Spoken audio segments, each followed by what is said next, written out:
Bonjour à tous et aujourd'hui je vais vous parler de l'évangile selon Marc, très rapidement. C'est le deuxième évangile dans l'ordre dans le Nouveau Testament, mais c'était le premier écrit dans le temps. Dans cet évangile, Marc détaille, il met l'accent sur les miracles de Jésus, mais aussi les récits vécus par l'apôtre Pierre. En effet, Jean-Marc était l'interprète de Pierre et on voit ça dans la prochaine question.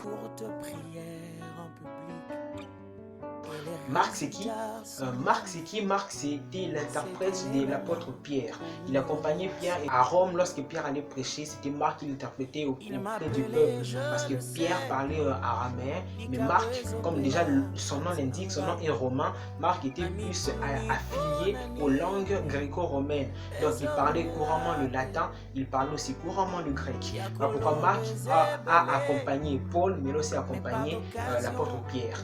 Notons aussi que l'évangile selon Matthieu et l'évangile selon Luc ont utilisé l'évangile selon Marc pour composer le leur. Parce que Marc a été le premier à avoir écrit.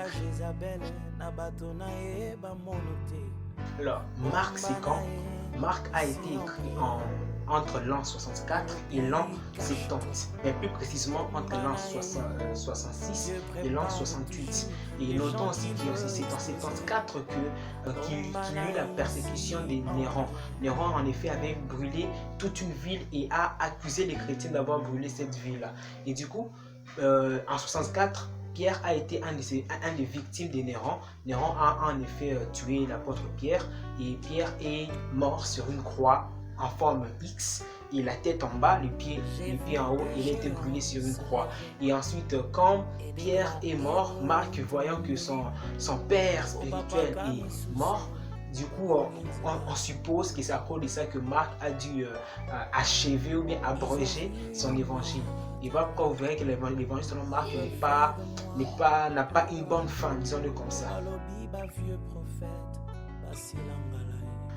Alors, Marc, c'est où? Marc, c'est à Rome. Marc a été écrit à Rome.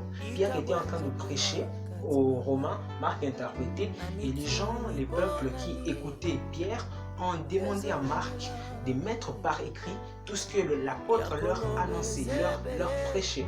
Et du coup, Marc a tout mis par écrit et Pierre, l'ayant su, n'a pas cherché à l'en dissuader. Il a au contraire encouragé à écrire ce récit-là. Voilà comment l'évangile selon Marc a été écrit. C'était à la demande de la population.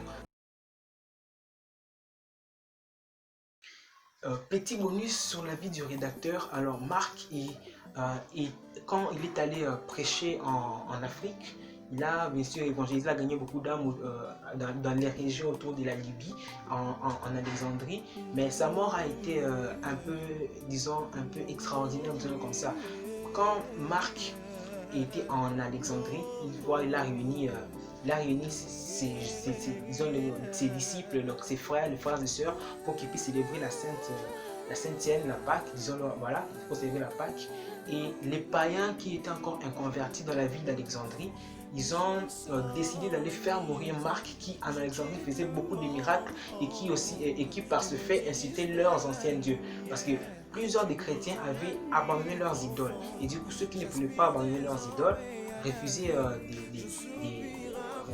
Marc, quoi. Voilà. Et ils sont allés au milieu de la Sainte Seine, ils ont pris Marc, ils ont fait tous les cavaliers, etc., tout ça. Ils ont pris Marc, ils l'ont mis une corde au cou. Ils l'ont mis une corde au cou et ils l'ont traîné comme un bouc dans la ville. Il partait dans la ville, il traîne Marc, et pendant que Marc était traîné, en fait, sa chair se déchirait, sa peau se déchirait. Il était même dans cet état de souffrance là, Marc glorifiait le Seigneur parce que il s'est vu en train de souffrir pour le Seigneur. Il a su garder sa foi. Marc, quand on l'a traîné comme ça, on l'a mis dans une espèce de prison pour qu'il puisse décider, pour que ces méchants-là puissent décider de comment est-ce que Marc devait mourir. Ensuite, Marc la nuit, il a eu une vision, une visitation du Seigneur, le Seigneur lui a fortifié.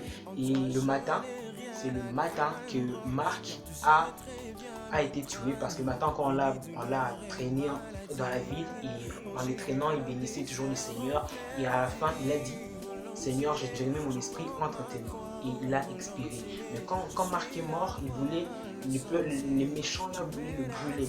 Mais gloire à Dieu, il y a eu une forte tempête, des foudres se sont abattus sur la terre et beaucoup de gens en fait étaient morts ce jour-là et on avait pu brûler Marc comme ça.